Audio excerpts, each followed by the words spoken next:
Hola androides, ¿cómo estáis? Bienvenidos a un nuevo vídeo. Hoy haremos el quinto episodio del Android Contesta, la sección donde vosotros preguntáis bla bla bla bla bla. Empecemos ya por la primera pregunta. Por aquí dicen, ¿qué opinas sobre el Launcher Aviate? A ver, yo como sabéis desde siempre utilizo el Nova Launcher y he probado todos los distintos nuevos launchers que han aparecido, que si Boost Launcher, Zimmer, Aviate y muchísimos más, y he llegado a la conclusión de que pese a que tienen cada uno cosas relativamente novedosas o interesantes y demás, valga la redundancia, llevado a la práctica no es nada práctico, es decir, en absoluto. Y de hecho estoy incluso pensando de algún día de hacer un vídeo demostrando como por ejemplo el Nova, Holo, Apex, Go Launcher, estos que se pueden personalizar totalmente, pueden llegar a ser muchísimo más rápidos e inteligentes que todos estos que se van adaptando y a la práctica pues no son para nada útiles. Pasemos a la siguiente pregunta. Dicen, ¿qué opinas sobre el Chromecast? ¿Vale la pena? Y demás. A ver, el Chromecast es un dispositivo muy barato, 35 €, y algo muy bueno que ha tenido es que se presentó hace un poquito más de un año en el World Input Output anterior, y en este no ha salido la segunda versión ni nada parecido, sino que se ha actualizado. Y esto da un punto a favor de este dispositivo, porque le han mejorado las posibilidades. Ahora no solo es compatible con las aplicaciones que ya lo eran anteriormente, sino que desde Android podemos, digamos, retransmitir en directo a la pantalla. En directo, en mi Wi-Fi, por ejemplo, tiene medio segundo de lag, pero es más que nada poco, se puede jugar a muchos videojuegos, ver lo que estás viendo en cualquier caso, y a la práctica yo, por ejemplo, lo utilizo para ver vídeos de YouTube enviados desde el móvil a la tele, y sobre todo para ver películas y series enviadas desde el Chrome en el ordenador a la televisión, lo cual tengo que decir que es un lujazo, sin tener que ir cables arriba, cables abajo, ver una pantalla mayor en el sofá, así que mi recomendación es que sí, que adelante y te lo pilles. Ahora Pipo Pantoja pregunta, ¿cuál es el color de móvil que te gusta más?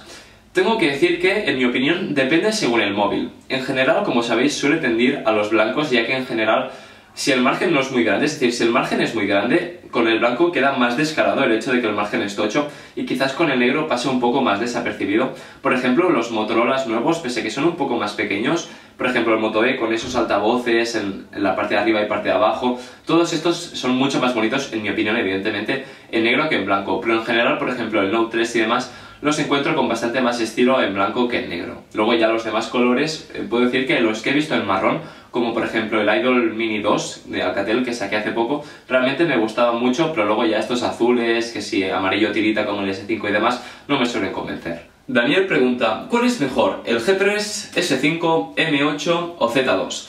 Es la gran comparativa entre la gama alta actual, aunque yo también metería, por ejemplo, el Note 3 o OnePlus One, pero en cualquier caso, algo que quiero decir, y que también quizás algún día haga un vídeo sobre esto, es que lo que mucha gente no entiende es que, a día de hoy, la tecnología, sobre todo de los móviles, ha pasado a ser totalmente una cuestión de gustos. Es decir, no se puede decir de manera objetiva que uno de ellos es mejor que los demás, ni el Nexus, que ni el iPhone, ni demás. Es una cuestión de gustos. Así que, según los míos, yo lo clasificaría en este orden: G3, S5, M8 y Xperia Z2 al final, aunque es totalmente respetable cualquier otra opinión y acaba siendo cuestión de opiniones. Aunque, como sabéis, a mí me suele importar tanto el tema de la optimización de los márgenes como la duración de la batería, así que más o menos lo clasificaría de este modo.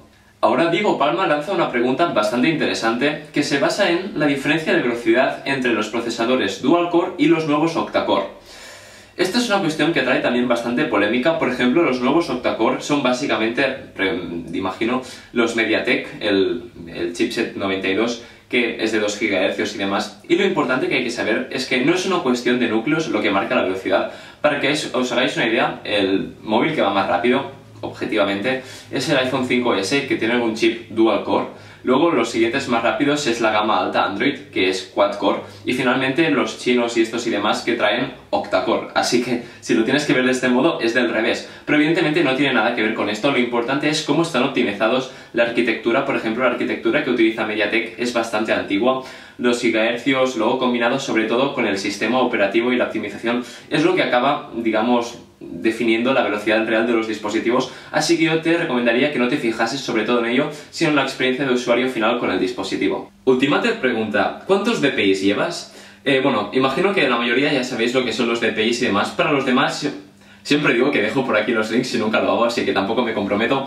Pero bueno, los DPIs es un número que se puede editar desde un archivo dentro del sistema que se llama build.pro, que define el tamaño de los diversos elementos en la pantalla, y yo en mi Note 3 llevo ahora mismo 420 de DPI. Y los DPIs dependen de cada móvil, su resolución y tamaño de pantalla más que nada, pero bueno, en el caso de 5,7 pulgadas en Full HD, este es el que he encontrado que caben más elementos en la pantalla sin llegar a ser ellos pequeños o descaradamente pequeños como para que llegue a molestar en ningún caso, así que en estos tamaños yo por ejemplo recomiendo esta cifra. Jonathan pregunta, ¿es cierto que Android es más vulnerable a los virus que iOS? Sí, lo es, sobre todo porque Android es un sistema operativo libre y abierto donde es más fácil colar virus. De la misma forma se puede equiparar un poco como que iOS es el Mac en dispositivos de computadoras y demás, y Android vendría a ser como Windows, que por el hecho de ser el sistema operativo más usado es también donde se cuelan más virus, pero además es, como he dicho, ya que tiene una mentalidad y una forma de hacer, por ejemplo, fácilmente las personas que no saben pueden descargarse archivos con malware de tiendas que no son de confianza, con lo cual la respuesta es sí, aunque es tan fácil como tener un poco de cuidado y saber lo que haces como para que estés de un modo totalmente seguro en tu Android. Ahora preguntan sobre qué opino sobre TouchWiz. Yo opino que TouchWiz es una de las mayores lacras, sin ninguna duda, que hay en Android. Es cierto que para las gamas altas, que es básicamente la S y sobre todo la Note, hay ciertos añadidos que en algunos casos pueden llegar a ser interesantes y demás, pero para nada compensan el hecho de que, no, esto es un inciso que quiero hacer y creo que no lo he comentado en ningún vídeo. Esto es objetivo. El móvil Android que va más rápido de la actualidad tiene el Snapdragon 800 y se llama Nexus 5 y que además barre a todos los demás. ¿Por qué? Porque la diferencia real no está en si tiene 4 GB de RAM o 2, si tiene el Snapdragon 805 de 64 bits o el de 800 como es el caso a 32, que el Nexus 5 es más rápido sobre todo por la optimización, porque lleva Android puro. Y TouchWiz lo único que hace es lastrar Android desde sus inicios con el Galaxy Ace, Galaxy S y demás, hasta los de la actualidad. Así que lo que recomiendo es que si vuestro dispositivo tiene TouchWiz, es decir, lo bueno que tiene a la vez Samsung es que como son los más vendidos siempre suelen tener ROMs para huir directamente de TouchWiz, así que lo que recomiendo es que si tenéis la opción que paséis a Android puro cuanto antes. Chubi pregunta si le recomiendo que cree un canal de YouTube como el mío y que no sabe cómo conseguir los dispositivos. Esta es una pregunta un tanto compleja. Yo evidentemente recomiendo que todo el mundo que se quiera crear un canal sobre el tema que prefiera, evidentemente que lo haga, ya que como más contenido haya, también más posibilidades de que haya contenido bueno. Quién sabe si tú eres realmente un crack y lo transmites de una forma guay y tal. Así que yo te recomiendo que lo hagas. Y después, algo que también quiero decir es que a día de hoy hay 4000 canales de Android y lo que me está pasando es que día a día hay gente que me dice tío, he hecho un nuevo canal de Android, dale like y demás. Hay mucha gente que dice que hace spam y demás y esto es algo que molesta. Y es cierto que los inicios son complicados y hay mucha gente que desiste porque no consigue que los grandes le ayudemos y tal. Yo, por ejemplo, nunca he pedido un like a nadie y he crecido sin ninguna colaboración y demás. Así que lo que quiero decir es que lo podéis hacer sin ninguna duda, pero que requiere un esfuerzo y una constancia. Más allá de esto, sobre cómo conseguir los dispositivos es bastante complicado porque sí que es cierto que en Estados Unidos y en Inglaterra las marcas, con la imagen que tienen de YouTube, es bastante más avanzada a la que tenemos aquí en España, pero sí que ahora hay ciertas marcas que están empezando a, digamos, a confiar un poco en prestar dispositivos y demás, pero lo que es cierto es que a día de hoy aún tengo que comprar muchísimos dispositivos para poderos traeros la review o pues si algún amigo se lo compra o tiene un conocido que me lo pueda prestar unos días para ello, así que es cuestión de espabilarte un poco y de ver dónde sacas cada uno de los dispositivos. Ahora preguntan si es mejor comprar el Nexus 5 o el Nexus 6 con un presupuesto máximo de 500 euros. Espero evidentemente que el Nexus 6 ni muchísimo menos supere esa cifra. En cualquier caso, pues digamos que se quedaría en el mismo precio de alrededor de 350 euros, pero lo que es cierto es que hay bastantes webs como por ejemplo Rakuten, donde el Nexus 5 está a 270 y pico euros, lo cual es un preciazo por el dispositivo que es y la experiencia de usuario, como he comentado antes, que lleva. Así que, ¿cuál es mi respuesta? Si puedes esperarte un poco, espérate porque probablemente por un precio similar tendrás un dispositivo bastante mejor en cuanto sobre todo a hardware, porque ambos serán actualizados. Bueno, el Nexus 6 imaginemos que ya saldrá con Android L y el Nexus 5 evidentemente será actualizado, pero vamos, al ser un dispositivo de un año siguiente, pues también se actualizará un año más, tendrá componentes, una mejor cámara y demás. Así que mi recomendación es que si puedes aguantar con el dispositivo que tienes, que te aguantes, que quedan pocos meses y así ya te compras directamente el Nexus 6. Consejos Android pregunta, ¿te irás este verano al pueblo donde no tenías wifi y el 3G era escaso?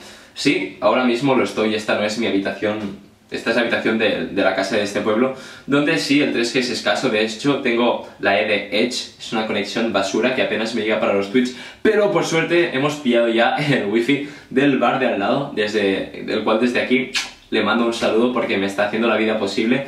Y es que como tampoco bajamos a Barcelona, tampoco puedo subir los vídeos, y bueno, pues este vídeo, que pesará alrededor de 1 giga, tardará la vida, quizás toda esta noche en subirse, pero bueno, es algo tú. Así que nada, ahora sí estoy en el pueblo y por suerte pillo wifi. Ahora Daniel lanza una pregunta bastante interesante, que es básicamente ¿por qué no hago unboxings? De hecho, hice una parodia hace bastante tiempo con el unboxing del S3, donde ahí lo explico. Pero bueno, para los que no lo quieran ver, básicamente yo considero que el vídeo del unboxing como tal, esto es algo totalmente subjetivo, yo lo considero poco interesante. Es decir, si yo cojo la caja, mira, esta es la caja del Nexus 6. Como veis, este es su aspecto, y si la abrimos, en primer lugar nos encontraremos el móvil, que dejaremos apartado para analizarlo posteriormente, y ahora nos encontraremos en los papeles de la garantía, de las instrucciones y demás, que hay que cuidar para no perderlas. Y finalmente, si lo levantamos, aquí debajo nos encontraremos con el cable de carga USB, el enchufe para conectarlo a la corriente y los auriculares.